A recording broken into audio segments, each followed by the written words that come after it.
This week on Myths and Legends, there's a story from Chinese folklore where we'll learn that you should just forget dating apps because bleeding on strangers is the new way to meet the love of your life. There's also the world's first selfie, a chicken feather dress for the ages, and lots of people getting other people to do their dirty work. Then, on the Creature of the Week, we'll see that, to spring back from a bad breakup, you need to go stand in a river for 3 weeks.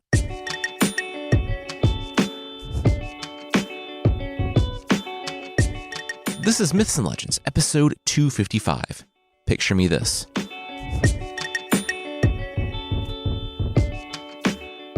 This is a podcast where we tell stories from mythology and folklore. Some are incredibly popular stories you might think you know, but with surprising origins. Others are tales that you might not have heard, but really should.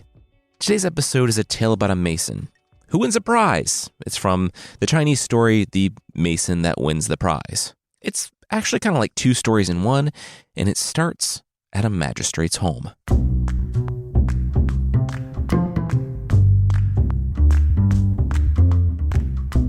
Great. Just great. The roof had begun leaking, again, and despite the magistrate not being one for DIY home improvement projects, he clambered onto the roof to have a look at the tiles above. Sure enough, several were broken. Well, at least he had the mason on speed dial. Only his usual go-to guy was booked for like the next 5 months, so he'd gone with someone else in a pinch. The new mason, who we'll just call the mason, was a young man, highly reviewed, he was sure to assure the magistrate, and he arrived with tools in hand. He set to work right away, ascending the ladder with ease. When the magistrate was sure the mason was off to a good start, he went inside to work from home. Now, roof work being generally noisy, the magistrate's daughter decided to go outside and watch the mason work. Her maid brought out a stool and an umbrella. She called some friends, and together the ladies made an afternoon of it. It was the Middle Ages, not a whole lot else going on. The attention made the mason work faster and smoother than usual, and more than once the young man stole a glance at the magistrate's daughter. Her bright eyes, her hair, Wow! He was in love. Plain and simple. Love at first sight. Because that's obviously the best and only way to find a soulmate. No talking to the person, no learning anything about them, one look, love forever. The problem was that the mason was on the roof, and the lovely lady was on the ground. In short order, the magistrate's roof would be mended, the mason's work complete, and his chance to confess his deep love for the girl he'd never spoken to before, gone. Why? Why was he so competent and good at his job? Then, he looked at the pile of broken tiles he was going to heft down the ladder safely and not just toss into the garden when he was done. He had an idea HR with all their mandatory workplace safety plays would hate. "Oh no," he shouted from the rooftop. "I've cut my finger on a loose tile, and it's definitely not just a flesh wound." The mason dared to crack open one of his eyes and peek over the edge of the roof. Oh. She was still sitting there, chatting it up with her friends. Maybe she hadn't heard him all the way down there. What to do? On the ground, the magistrate's daughter, who, like everyone else in the story, didn't have a name, spoke softly to her maid. She didn't see the mason on the roof, flicking his bleeding hand vigorously into the blue. Suddenly, the magistrate's daughter felt a drop from the sky. It wasn't rain, though. It was blood. All eyes looked upward, to the roof, to the mason's bloody finger. The magistrate's daughter demanded some needle, thread, and cloth. She was going to help this young man. Expertly, the mason shimmied down the ladder one-handed and knelt beside the very recent and immediate love of his life. She stitched and blotted and wrapped the mason's injury, and while she worked, he dreamed of their future life together. How could the magistrate's daughter not love him after a stunt like this? "Keep it clean and check the wound once a day," the daughter instructed, waving goodbye to the mason. He smiled the entire way home.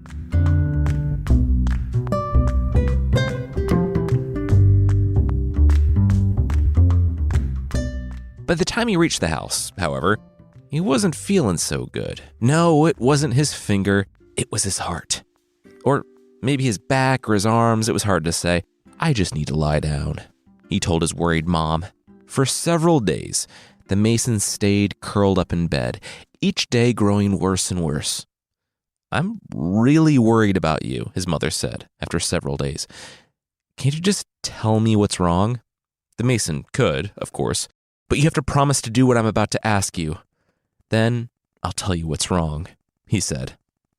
She said, "No, that's ridiculous. Tell me what's wrong first, and then we can deal with it." "I can't, Mom, I can't. You have to promise me first, or else I might die." With hands in the air, the mother surrendered and promised to fulfill whatever mysterious ask the boy was about to say. That's it? That's the thing? Come on. Yes, the Mason had fallen in love with the magistrate's daughter. "No, Mom, you missed a detail." "Fine, you fell in love with her at first sight, and you want to marry her so badly you're dying. Did I hear you right?" The boy nodded, clutching a blanket to his chest. "People do die of broken hearts, Mom. It's not just a thing in fairy tales and disappointing prequel trilogies. It's apparently such a real thing that if I had a podcast and made fun of the idea a few times, I'd be getting emails about it for years." The mom said she didn't understand many of those words. What's a podcast? The Mason sat up in bed, and there was more. He'd come up with a plan to make it happen, and, well, it involved his mother.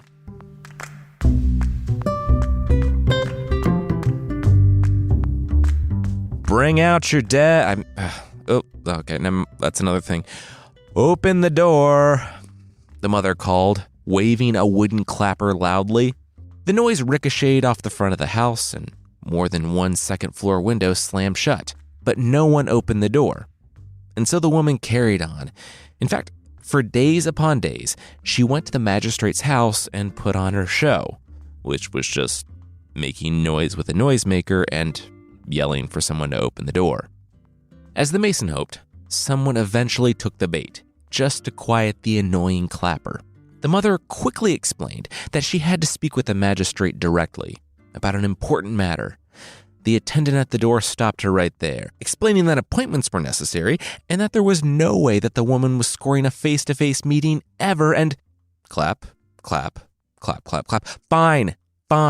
Oh my gosh, just put the clapper away. All right, get in here, come on. After what seemed like an hour, the magistrate entered the room in a show of flowing robes. The Mason's mother wasted no time and shared all about her son. You know, the one who was injured on the magistrate's roof, but didn't file a lawsuit?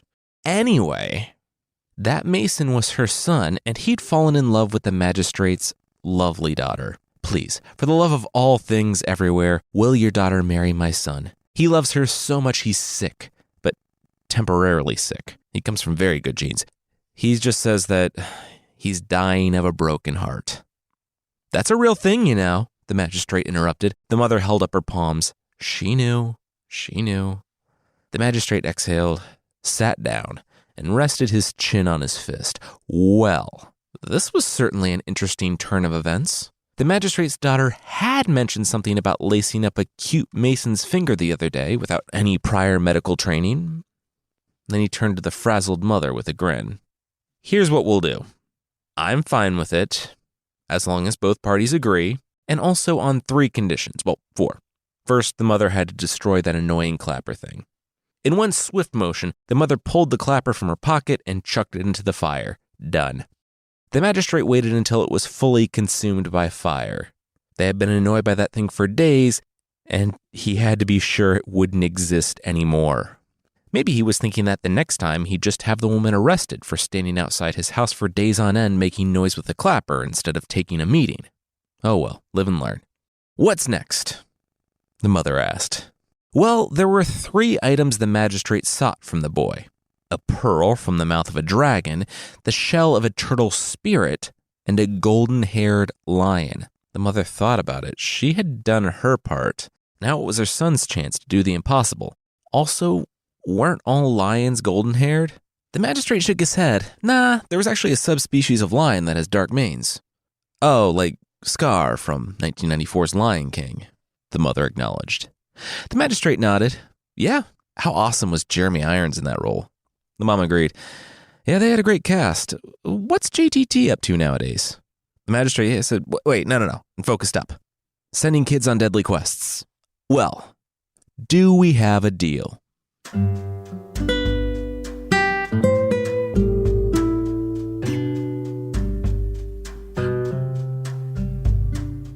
It was a much longer walk back home that day, and when the mother crossed the threshold, her shoulders slumped. But, of course, the Mason didn't notice because he was still in bed. "Hey, Ma, did you get the magistrate? Ma, the magistrate, did you get him?" She was in the next room, and he was too lazy to get up, so he didn't know what she was doing in there. She appeared at the doorway, eyes downcast. That didn't look good. She'd spoken to the magistrate, all right, but the outlook was dismal at best.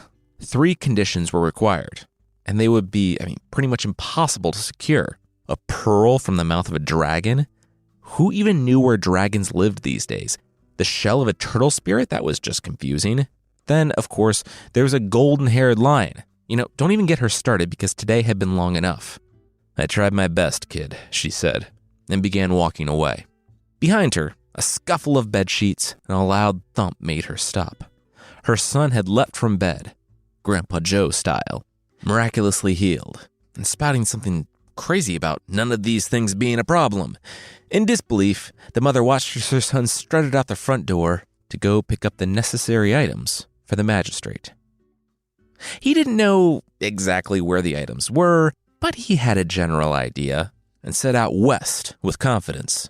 He actually did need to come back, because this wasn't the Hobbit, and he didn't have an a cappella group worth of dwarves propping him up. He actually needed to prepare for this unexpected journey, though after a few weeks' worth of travel, he did, in fact, stumble across a dragon barring his path. It was the Middle Ages. It was probably more challenging to not run into a dragon, and at first, fear coursed through his veins. Dragons were a lot bigger in person than he imagined. But this one was real, and studying him. The dragon was about to eat him bodily, but then noticed that he was traveling west. He sat in the road and rested his hands on his arms. "Can I help you with something?" the Mason asked the dragon. "You're going to the west, right?" "Can you ask the Buddha a question on my behalf?" the dragon replied. The Mason stopped the dragon. "Wait, Buddha, west. Am I on a journey to the west? Oh my gosh, when do I get my monkey sidekick who becomes the breakout star?" The dragon shrugged. I don't know, that was kind of above his pay grade. Since the Mason was on a journey to the west and would probably eventually meet the Buddha, "Isn't this super dangerous, this journey?" the Mason interrupted. "Yes, and you're talking to a literal dragon. Please stay focused," the dragon redirected. Anywho, it turned out that the dragon, like most monsters on the road to the west, had some beef with the Buddha in the heavens. See, the dragon had spent the last 1,000 years trying to, quote, morally perfect himself, and after all that time, he still wasn't allowed to enter heaven. "I want to go to there, Will you ask the Buddha why I'm not allowed in?" Mason said, "Yeah, maybe it's because you're so whiny." And so it was that the Mason promised to speak with the Buddha on the dragon's behalf, and the dragon let the boy go. Within a day, the Mason crested another hill, and this time found himself stopped short by a turtle spirit. It was the most bizarre-looking thing, so much so that the original story gives no description whatsoever. In back-to-back sentences, he's called a turtle and a tortoise, which I definitely know now are 2 separate things. And if you're not sure what this creature's all about, well, neither was the Mason. "Your journey stops here," the turtle spirit said. And no matter how fervently the boy begged, the turtle would not change his mind. That was until he learned that the Mason was headed for the western heavens. The wheels began turning. Comments about burying the lead were made, and soon the Mason was on his way with a second scribble in his notebook. And the turtle made the same deal as the dragon, that the Mason would speak to the Buddha on his behalf. The Mason thanked the turtle spirit and then just walked right through the creature, because he was a turtle spirit. And so it seemed that being a messenger was the Mason's ticket out of trouble again, though he hadn't managed to acquire a pearl from the dragon or the turtle spirit's shell. On he went, and some 2 weeks later, the Mason finally came to a temple, nestled at the top of a hill. He'd slept outside beneath the stars for quite some time by now, and the idea of resting beneath a real-life roof made him nearly jump for joy. When he entered the temple, however, there at the altar sat a lion. And yes, it was golden-haired, except like a mane that glittered because it was gold hair, not just a shade of yellow. The Mason nodded. That made a lot more sense. It was kind of obvious now why this creature deserved to be on the magistrate's list of precious items. Like always, the Mason pulled out his notebook, ready to take down the creature's request for the Buddha of the Western Heavens. However, the creature didn't budge. It didn't block the Mason's path or menace him in any way, shape, or form. Okay, the Mason didn't really know how to deal with something not threatening his life. So the boy simply approached and asked if the beast would be so kind to attend his future wedding and reception. Maybe you could even sit at my father-in-law's table, he suggested. It would make his father-in-law's day, and also his marriage possible. Surprisingly, just like that, the golden-haired lion said, "Oh my gosh, yes! As an apex predator, you know how many weddings he was invited to?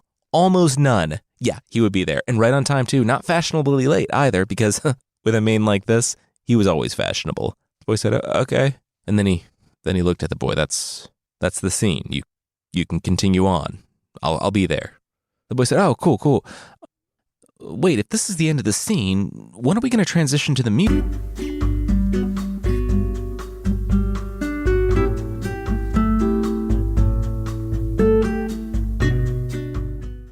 We'll see the kid finally reach the Western Heaven, but that will be right after this.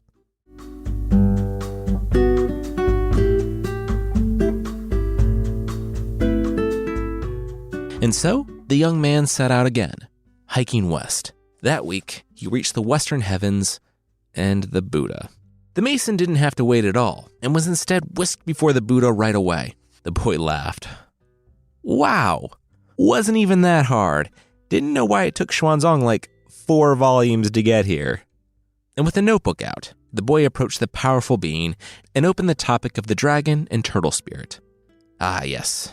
Dragon and turtle spirit. That was simple. Dragon kept 2 pearls in his mouth and couldn't enter heaven because it wasn't fair. All the other dragons had only 1 pearl. The Mason scribbled furiously in his notebook, but soon opted for a quick sketch instead. 1 dragon had 2 pearls, got it, and the turtle spirit? Well, that was an easy one too. Quite simply, the turtle shell was... How should he put this? The young man said, "Say no more. It's nicer than all the turtle shells." He has to change his look. Maybe go like rugged grunge. Maybe like a tasteful oversized sweatshirt. The boy wrote stylist on a clean page and circled it twice. But that wasn't it. Look, the Buddha would be frank. The turtle shell was rough, plain and simple. As in, it was too plain and simple. A little polish and a little self-care could go a long way. Smooth it out. Right. Okay. The dragon had too much, turtle spirit had too little. Got it. The Mason crossed out stylist and wrote new shell. On cue, the attendants floated silently in and motioned to the door. The appointment was over. The Mason was ecstatic, elated. He would mosey on home, fix a few problems, and pick up the magistrate's wish list items. Next stop, marrying the love of his life.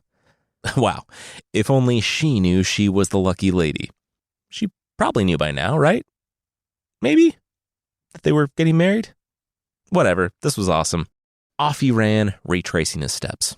He stopped by the temple and reconfirmed the golden-haired lion's attendance at the upcoming wedding.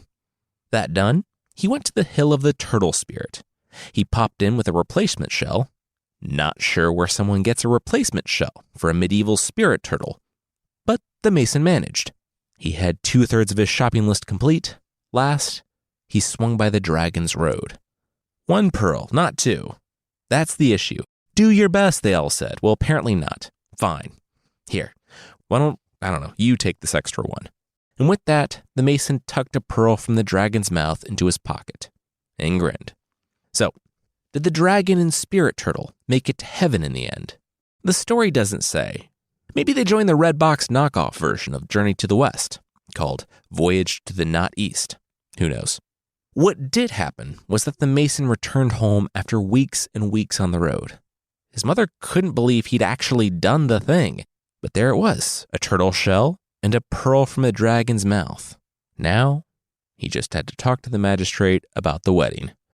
The magistrate looked at what the boy had done and believed him that the lion was showing up. The magistrate's daughter, let's say, agreed to the marriage, and the day was set. On the day of the wedding, all the guests sat in awe. The bride's dress, the extravagant food, the golden-haired lion sitting at the magistrate's table wearing a tuxedo t-shirt, it was incredible. And even the magistrate looked on in disbelief. The mason, his new son-in-law, had done it. Over time, the couple got to know one another and began a love that was solid and real and codependent. The mason, it seemed, could not bear being more than 15 minutes away from his wife. Forget just being in the same room. He had to be by her side, taking in everything about her. This was wedded bliss, wasn't it? It had been nice at first, but when things didn't level out, the young woman decided she had to say something. This was getting to be a bit much. "Don't you have a job to get back to? Aren't you a mason?" she asked. The mason was, of course, a mason by trade, but after going on his big adventure and getting married, he saw the world differently. He had priorities. "I can't stand being away from you. You're just so lovely." It was flattering, but the wife said that sometimes a person needs a little bit of space, you know? "Here, how about I give you a picture of me to carry around in your wallet? So when you're away from work or wherever you are, you'll know that I am really not that far away." It was a perfect solution. And so the young woman jumped up from the couch to go find a recent photo. Hours later, she returned, carrying a giant-sized portrait. A painted selfie, because it's of myself. That's what I'm calling it. It's going to be a thing. She handed the drying painting to the mason and stood back to admire her work. A streak of paint highlighted her cheek. And the mason, wow! He couldn't believe this. He spent several minutes looking between the woman and the painting before setting down the canvas. It was a perfect likeness that she had done on her own in a few hours. Now he could go about his work with her always conveniently by his side.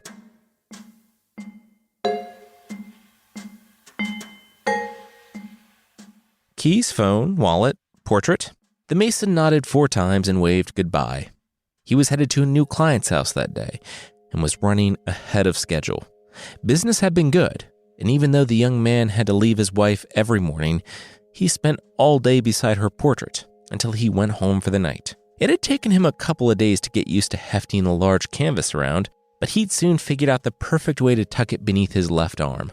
Today, however, was a particularly windy day, and before the mason had made it to his job site, a large gust swirled by and lifted the canvas high into the air like a kite. It soared on the wind, heading north, all the way to... oh no. Oh yes. The portrait had floated and danced all the way to the emperor's palace. It went right up over the wall and into the courtyard like a magic carpet. There was nothing the mason could do but wait. Now, it wasn't every day that a painting flew into the courtyard, and the emperor had been lucky enough to see it all happen live. What were the chances? The emperor looked at the painting, asking what they had here, and then he paused, speechless. The face, the proportions, the brushstrokes, the colors. It was an impeccable work of art. There was something about the perspective, too, and the way the subject's arms stretched toward the viewer, as though they were holding something out to you. Outside, the mason heard all of it, including the part that followed, the part about the emperor declaring that he was going to marry the subject of the painting. The mason said he couldn't do that, right? She was already married. To him, nah, he wouldn't do it. He's just a medieval ruler. They're known for their restraint and respect of people's rights. Still, he speed-walked on home. And he was too late. In the time it took him to book it home, the emperor's people had figured out who was in the portrait, made it to said person's home, and explained the situation to the unsuspecting lady. She was very lucky to be kidnapped by them today. It didn't matter that she was already happily married to someone else. One serious-looking official snapped his finger, and several equally serious men ushered the magistrate's daughter out of the house and onto the back of a horse. This was all happening way too fast. In the panic, the Mason ran to his wife with arms outstretched. What could they do? Guards swarmed, holding him back from atop her horse, and the woman shouted instructions. In 3 days, the Mason was to come find her at the palace, bring a 6-foot-long onion, and a dress made out of chicken feathers. It's weird, but I know what to do, and it'll all work out. You'll see. With that, the officials and the Mason's precious wife were gone, swallowed by a cloud of dust, blurred by tears.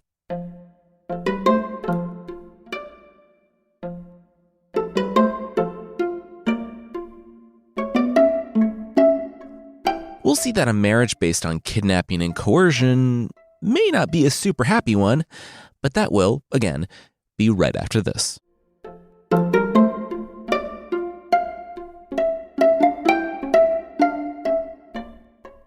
Everyone out! Chop chop! Shouted the emperor. He'd given his lovely new bride ample time to settle into her new home and roll, and was ready to, get to know her at last. He'd caught a glimpse of her beautiful face the day she arrived, and the painting, while a faithful capture, didn't do the real thing justice. But when he burst into her room, it wasn't the lovely, happy lady he'd hoped to see. That is, it was the woman from the painting, but she wasn't smiling. She refused to. It had been the same for weeks now, stone-faced and resolute. Ugh. You'd think people would get over being kidnapped and forced into marriage, but no. Complain, complain, complain. He left, hoping the next day would be different, but knowing it would not.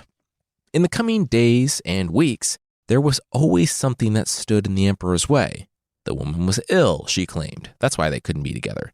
And while the emperor was monster enough to rip apart someone else's marriage and kidnap a person and force them into marriage, he wasn't monster enough to force himself on anyone, which he doesn't deserve bonus points for that. That's baseline human decency.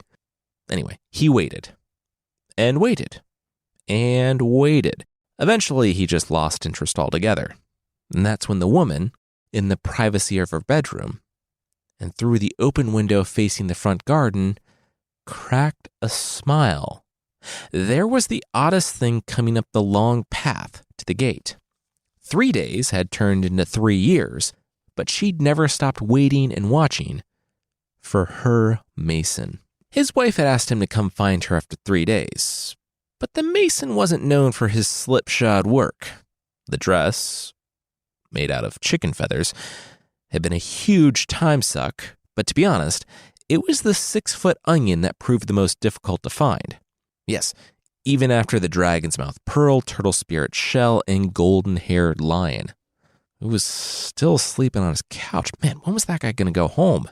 It had taken no small amount of questionable chemicals and fertilizers to grow the largest onion on Earth. But in the end, there it was, chilling in the corner and stinking up the living room. Tomorrow, he would go to his love, his wife, not the emperor's prize, and free her once and for all, though he had no idea how. Eagerly, he had blown out the candles and fell asleep. Before the first rays of the sun made their appearance, he was up and dressed in the chicken feather dress, which was a total surprise to me. But apparently the Mason had such a strong connection with his wife that he'd known exactly what he was supposed to do. It fit like a glove, although in hindsight, a slit in the back would have done wonders for movement, but it was too late now.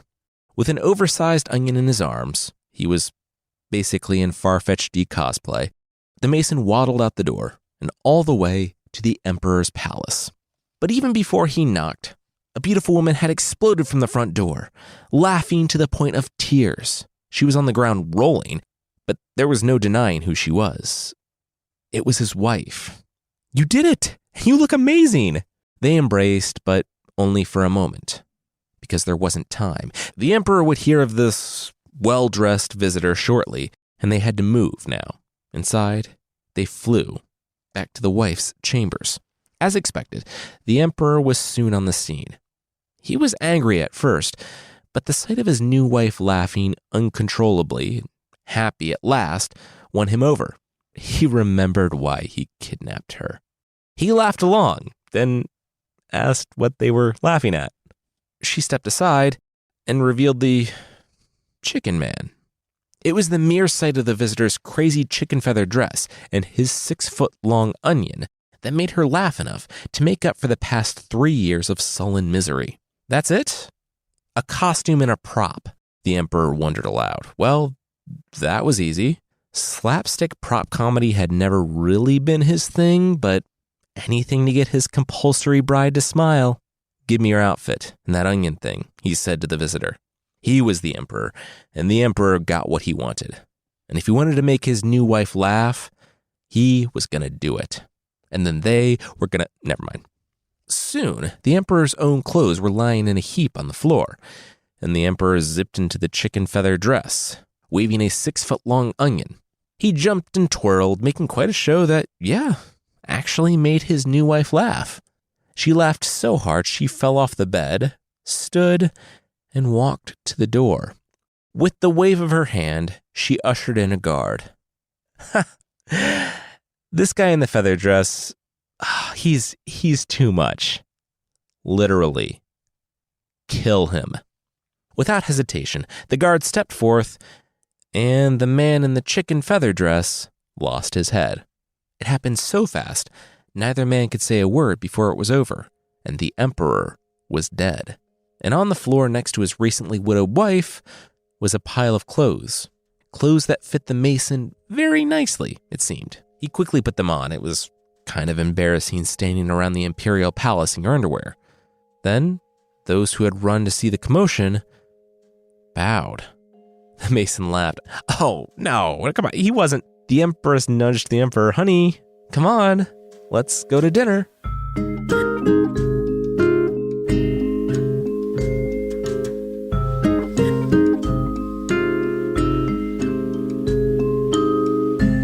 That night, over dinner, the reunited couple dined in ultimate luxury at a long table beneath a pair of matching portraits. Turns out, by the time the real Emperor's inner circle realized that someone had taken their true master's place, they decided that it was easier just to try to manipulate the new guy than to backstab each other into a position of power and convince the public that the Emperor was an imposter. So they, too, bowed to the Emperor. And the Emperor and Empress, together at last, couldn't stop smiling.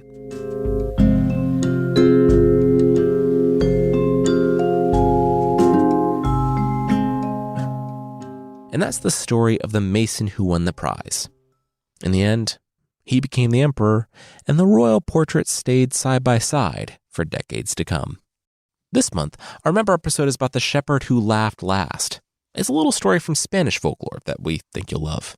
Speaking of memberships, if you'd like to support the show, there's still a membership thing on the site. For less than the price of a handy horse finger puppet system, a set of 5 finger puppets, 4 legs and 1 head, that's, yes, exactly 1 hand high, you can get ad-free versions of this show and bonus episodes that are sure to provide lively entertainment for you and your loved ones, but sadly, won't whinny and neigh all over your desk while you're waiting for that Zoom meeting to start.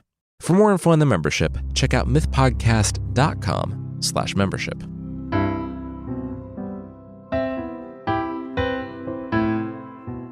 The creature this week is the Hashihime, from Japanese folklore. You know that phrase, the best revenge is living well? Well, the Hashihime has never heard that phrase, and if you told her, she would both disagree and attack you for your optimism. Maybe. The Hashihime are jealous beings, but the object of their jealousy varies. One version has this particularly salty demon being born when a wife went to a shrine to pray for revenge. Her husband, it seemed, had been Zeusing it up all over the region. The non-malicious Zeusing it up, not the other way. Anyway, she reportedly prayed for 7 days for divine justice. And on the morning of the 8th day, a priest stopped by with a message. I don't know how that one went. Hey, so you're the one who wants your husband to die a painful death in any way possible. Yeah, a message just came through for you. You should put your hair into 7 loops, place a lit brazier atop your head, cover your face and body in poisonous cinnabar, and carry a rod of pure iron into the Uji River, where you should stay for 21 days. Don't see that every day. I can imagine the priest laughing, saying that she could just, maybe let it go. Not to minimize her pain, but rubbing poison all over your body, putting a lit lamp on your head and sitting in the river for 3 weeks, maybe not a healthy way to respond to this problem. No? You want to know where you can pick up poison to rub all over your body? Cool. Well, when you're a demon, don't eat the messenger. So she did all of those things and didn't eat the messenger. And the night before she was to turn into a demon, the husband reportedly woke up with a start. He, I guess, had a feeling that his ex-wife was going to turn into a literal demon and kill him and his lover in their sleep. Really, really specific premonition, but it paid off. He found an onmyoji, a technical officer in charge of divination, to help with an emergency defense. According to one source, the onmyoji made paper dolls of the couple, katashiros, which the demon saw instead of the husband and his lover. She attacked them, but the powerful magic repelled her, sending her away with the vow that she would have her revenge. And she does have her revenge. Sometimes. There are different accounts as to what she does with her time, but all agree where she spends her time. Bridges, especially long ones. One place says that she attacks happy couples who remind her of her past life. Others say that she's jealous for the bridge. If you're crossing a bridge and comment how that new bridge down the river really has it going on, fresh paint, low rot, barnacle game on point, well, you're gonna have a problem. The problem is just general bad luck, but still. This version is a little bit better than the scorned wife one, because this one is nice to you if you're nice to it. Couples and newlyweds still might be better off taking a boat, though. That's not just me. According to tradition, they are. No sense in tempting fate. Or the poison-wearing demon still working through a bad breakup.